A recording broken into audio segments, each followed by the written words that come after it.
सानफ्रोमबो आङो खुसि जागासिनो दं मानो होनबा 2020 मायथाइयाव जेब्ला आङो बिजेपिनिफ्राय आङो टिकेट मोनदोंमोन आं इलेक्सन गेलेनायनि उनाव बिजेपिनिफ्राय आङो जोंनि सुक्लाय सेरफाङाव बिजेपिया इमान संगठना जोंना इमान स्ट्रं नङामोन दाथ' 5 बोसोरनि गेजेराव जों संगठनखौ बिराद स्ट्रं खालामबाय आरो डक्टर हेमन्त बिश्व शर्मा जोंनि आसामनि गिबि मन्थ्रि बिथांनि मोजां खामानि मावनायखौ नुनानै दा जोंनि बर' हारिफ्राबो आरो गुबुन जाथिफ्राबो दिनैहाय बिजेपिनि प्रति माने बिराद अननाय फैदों आरो दिनै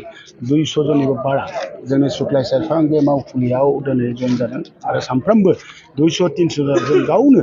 गारि लाना फैदों जइन जादों आरो गाबोनबो बहुत माने बिदिनो गुबुन गुबुन दोलोनिफ्राय जइन जागोन बे मोनसे जों बुंनो हायो जे एबार जोङो सुक्लाय सेरफां गोबां भटआव जोङो गुबुन दोलोनिफ्राय देरहागोन बे रोखा जाबाय। बेरेखा दोलोआ बुंनो नागिरो जिहेतु 5 बोसोराव नोंथांखौ जेबो मावाखै होनना बुंनो नागिरो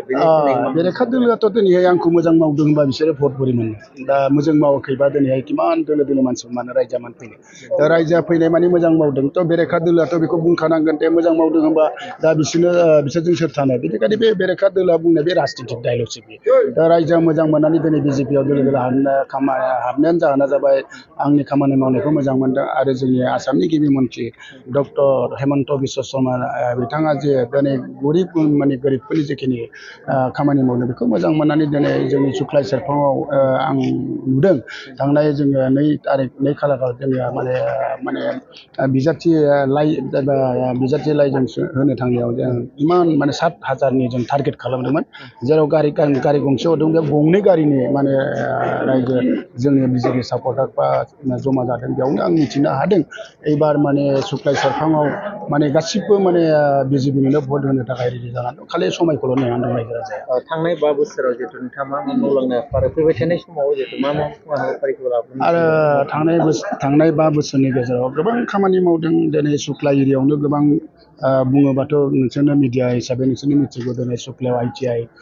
दिनै बे सरकारि जाबाय दिनैहाय नोङो आं ड्राइभिं स्कुल सुक्लायनि खोथाखौनो बुंबाय आं ड्राइभिं स्कुल बानायबाय दिनैहाय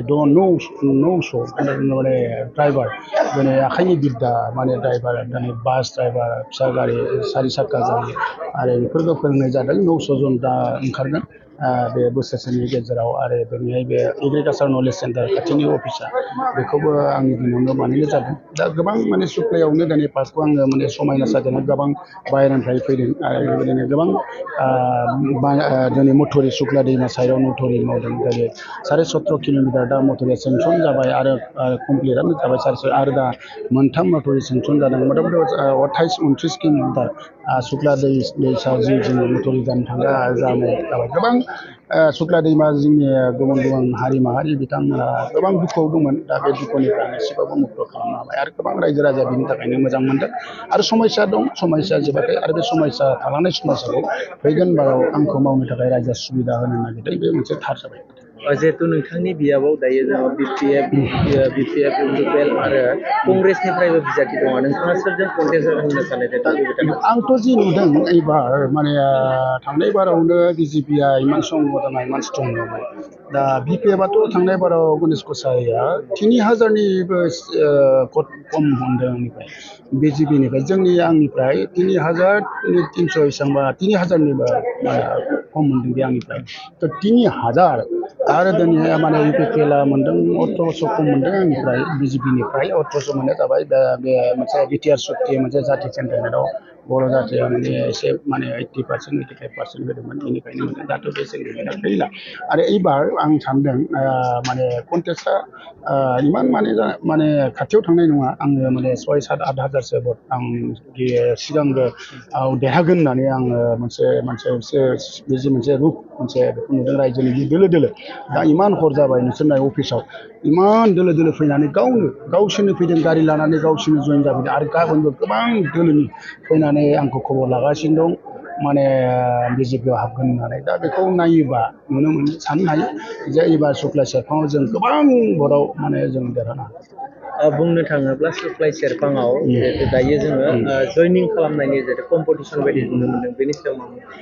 बे रायजोआ मोनसे गणतन्त्र देखाव माने गावहा मोनसे डेम'क्रेसि कान्ट्रि माने गावनि खोथा बियो जेनेबा आं बिजेपि खालामगोन आं UPPL खालामगोन आं BPF खालामगोन दिनै बिजेपिनि खामानि दामानिखौ मोजां मोननानै दिनै बिजेपियाव माने बारा माने जों जइन जादों बेनिखायनो जों जि दलाव बारा सुबुं जायो जेनेबा सैनिका जेब्ला बारा जायो बेनो माने बेहाय दिनै जों बिजेपि दलाव बांसिन जों जइन जानाय नुदों आरो बेनिखायनो जों बारा जोंनि दला सक्तिशालि जागोन आरो जों बारा भटआव देरहागोन बे मोनसे प्रमान माने जइन जानायाथ' बिदिनो सोरबा